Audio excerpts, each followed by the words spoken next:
নমস্কার। ঠাকুর মা স্বামীজি আর আমার গুরু মহারাজের চরণে প্রণাম নিবেদন করে শুরু করছি আজকের পাঠ। আজ আমি আপনাদের স্বামী নিত্য মুক্তানন্দের লেখা থেকে শ্রীমৎ স্বামী ভূতেশানন্দজি মহারাজের জীবনের কিছু ঘটনা বলবো। একদিনের কথা মনে পড়ছে। যোগোদ্যান মঠের কাছে এক ভক্ত মহিলার স্বামী হঠাৎ মারা যান। সদ্য স্বামীহারা সেই মহিলা পূজনীয় মহারাজের কাছে এসে নিজের দুঃখের কথা বলতে গিয়ে একেবারে ভেঙে পড়েন।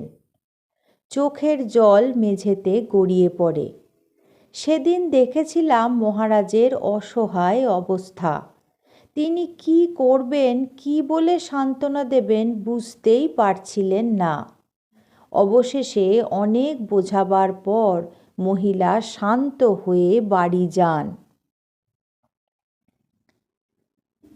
পরে মহারাজ আমাকে বলেন, ওর মানে ভক্ত মহিলাটির চোখের জল মেঝে থেকে ভালো করে মুছে ফেলো, কেউ যেন পা দিয়ে না মাড়ায়। বলেছিলেন এ হচ্ছে দুঃখের চোখের জল, সাধারণ জল নয়, এর অমর্যাদা করতে নেই। সেই মহিলাকে পরে স্বাভাবিকভাবেই যোগদানে আসতে দেখেছি। দুঃখ শোকের ছায়া তাঁর মুখে আর কখনো দেখিনি। নিত্য মন্দিরে বসে অনেকক্ষণ প্রার্থনাদি করতেন। ঠিক তেমনি সংসারের অভাব অনটনের মধ্যে একটু সান্ত্বনা পাওয়ার জন্য কতজনকে পূজ্যপাদ মহারাজের কাছে ছুটে আসতে দেখেছি।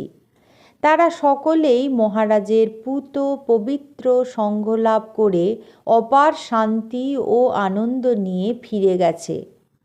শরীর খারাপ থাকায় একদিন ভক্তদের দর্শন প্রণাম বন্ধ রাখতে চাইলে স্বামী ভূতেশানন্দজি মহারাজ বলেছিলেন, প্রণাম বন্ধ রাখলেই কি এই শরীর থাকবে? দেখো, এই শরীর সংঘের কাছে নিবেদিত, সুখভোগের জন্য নয়। এমন গম্ভীরভাবে এই কথাগুলো বললেন যে আমরা ভয় পেয়ে গেলাম। মহারাজের এই ভাবের সঙ্গে অনেকেই পরিচিত নন। হাসি মুখ গম্ভীর হয়ে গেলে কথা বলতে ভয় করত। আমাদের সকল আনন্দ স্তব্ধ হয়ে যেত। আবার সহজ ভাব এলে আমরাও যেন হাঁপ ছেড়ে বাঁচতাম। আবার কখনো বলতেন, স্থবির হয়ে থাকতে চাই না, মনে রেখো এই জীবন ঠাকুর মা ও স্বামীজির চরণে নিবেদিত, এর জন্য অন্য একটা দায়িত্বও আমার আছে। এই কথাগুলো বলতে বলতে মহারাজের মুখমণ্ডল লাল হয়ে যেত। অন্যের সুখ শান্তির জন্য এই যে সহানুভূতি, এই জন্য তাকে কত যে কষ্ট পেতে হয়েছে তার শেষ নেই।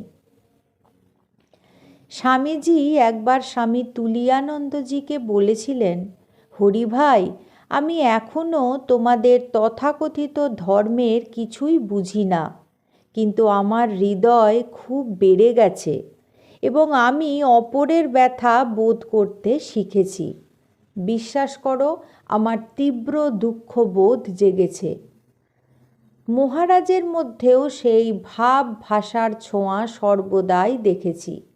কারো কষ্ট সহ্য করতে পারতেন না, তা সে সাধু ব্রহ্মচারীই হোক বা ভক্তই হোক। বৃষ্টিতে কেউ ভিজে এলে অস্বস্তি বোধ করতেন। কেউ দেখা করতে এলে সময় অসময় এই বিচার মহারাজের ছিল না। অন্যের জন্য কিছু করতে তিনি সর্বদাই প্রস্তুত থাকতেন। আমরা স্বামী ভূতেশানন্দজি মহারাজকে সুস্থ রাখার জন্য নানাভাবে চেষ্টা করতাম। জানতাম মহারাজের ইচ্ছে মতো ব্যাপারটা ছেড়ে দিলে মহারাজের শরীর খারাপ হবে। তাই নানা উপায় করে মহারাজকে ভক্তদের থেকে একটু দূরে রাখতে চেষ্টা করতাম। কারণ মহারাজ নিজে সব বুঝতে পারলেও কাউকে না করতে পারতেন না। একজন ভক্ত কলকাতা থেকে রোজই বিকেলে বেলুড় মঠে আসতেন মহারাজকে দর্শন করতে।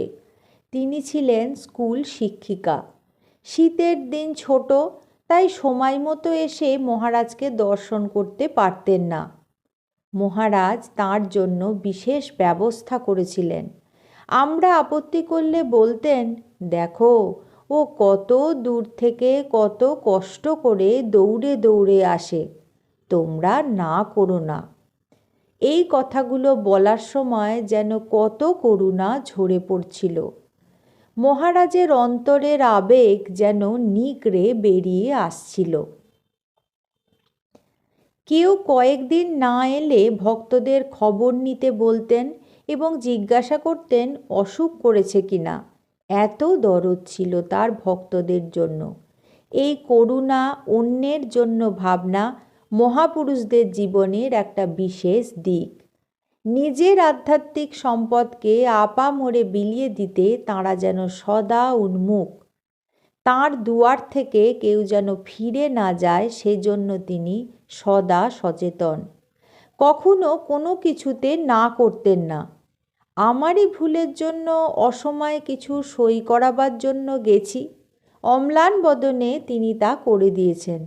কখনো বিরক্তও হতেন না। কোনো ভক্ত হয়তো কোনো বইতে মহারাজের অটোগ্রাফ চায়, তক্ষুনি সই করে দিতেন।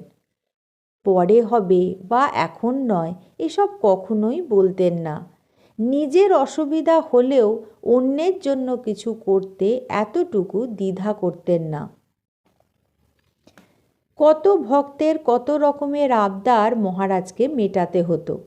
যেই মহারাজের কাছে আসতো সেই মহারাজের পায়ে হাত বোলাতে বা পদসেবা করতে চাইতো। স্বামী ভূতেশানন্দজি মহারাজও ভক্তদের মনের ইচ্ছা পূরণ করতে আপত্তি করতেন না। কখনো কখনো এই সব একটু বেশি মাত্রাতেই হয়ে যেত। এই সেবা কেবল ভক্তদের মধ্যেই সীমিত থাকতো না, সাধু ব্রহ্মচারীরাও কম যেতেন না। সেবার মাত্রা অতিরিক্ত হয়ে গেলে মহারাজ বলতেন, এ যেন হাটের কাঁঠাল, সকলেই একটু টিপে দেখে পাকা না কাঁচা, কিনুক বা না কিনুক। আমরা এইসব উক্তিতে বুঝতাম সেবা একটু বেশি হয়ে যাচ্ছে, মহারাজের ভালো লাগছে না। তখন আমরা অন্যদের নিরস্ত্র করতাম। কেউ হয়তো পায়ে মাথা দিয়ে প্রণাম করছে তো করছেই, মহারাজ কিন্তু নীরব হয়ে থাকতেন, কিছুই বলতেন না। আমরা তখন তেমন ভক্তদের সরিয়ে দিতাম। পরে মহারাজ কখনো কখনো বলতেন, বাঁচালে বাপু। আজ এই পর্যন্তই। পরবর্তী পর্বে আমি আপনাদের এই রকমই কিছু ঘটনা শোনাব। ঠাকুর, মা স্বামীজি আর আমার গুরু মহারাজের চরণে আপনাদের সর্বাঙ্গীন মঙ্গল কামনা করি। আপনারা সকলে ভালো থাকুন, সুস্থ থাকুন। নমস্কার।